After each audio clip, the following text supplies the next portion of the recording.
How do you feel now that you're able to get your daughter? I saw you two come under that tape there together. Relieved, but concerned. I don't know if there's any more people inside that school or not.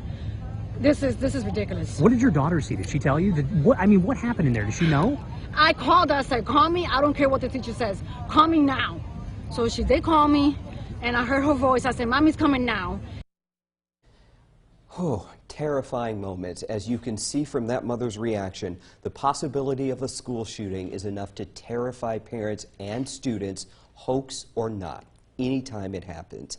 It creates trauma for everyone that will carry with them throughout their lives, really, for a lot of people. This Wellness Wednesday, we are here to help navigate that specific trauma. Yes. Mary Jo Horton from Memorial Health is here to help us do that. First, I want to start with, you were at Memorial Health, which was put on a mass casualty alert. Absolutely. Me and a couple of the behavioral health staff were headed to the ED to start providing any kind of mental health support to families, to staff, and a relief when that's not the scenario. But I can say it took us the rest of the day for us to restart our systems and to get better level.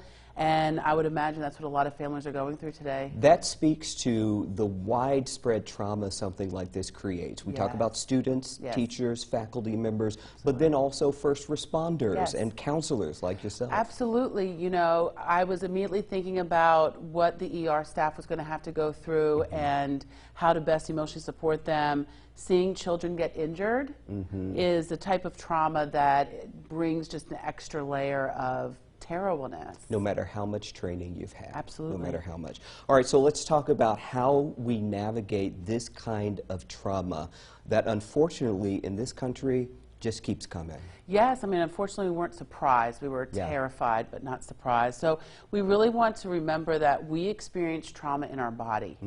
Our body is responding with our breath, with shortness of breath. We want to look for our physical symptoms of how that trauma is impacting us. Emotional as well? Yes, emotional as well. You know, the tears, the crying, the anxiety, the upset stomach, shaking, a loss of appetite, all of those things are going to be present. And then tending to those physical and mental feelings, those responses, that's important. So it's not just saying, okay, I felt sad and scared and now I don't. We really want to think about how is my body responding, because what happens is people who have long-term effects of trauma have a lot of somatic and physical health symptoms, a lot of digestion, lack of ability to sleep, headache, TMJ. A lot of that is that their body experienced trauma and they never got tended to release it. All right, so you talk about how the emotional response to this can be overwhelming. And you just described some of that. That sounds overwhelming. Absolutely. Unfortunately, what happens is we try sometimes so quickly just to get back to normal or just to pull ourselves back together.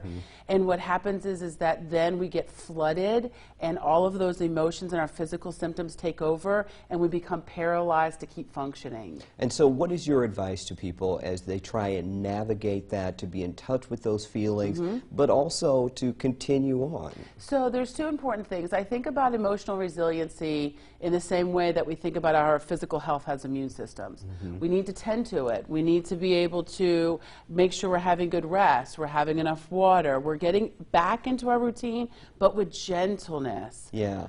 All right, and then new trauma may trigger past feelings of trauma and anxiety. Yes, we got to remember that we store our memories and then we code them in such a way that if something, a smell, a sight, a sound, brings up that old trauma, now we're dealing with our past trauma and our new sense of what's going on. All right, and finally you say, if your functioning is impaired, empower yourself to seek help. How do you do that? So you say, you know what, I'm going to acknowledge that I'm not functioning, I'm going to acknowledge that I deserve to get help, I'm going to call the professional, I'm going to make the appointment, I'm going to empower. I want people not to see help as something that is a sign of weakness.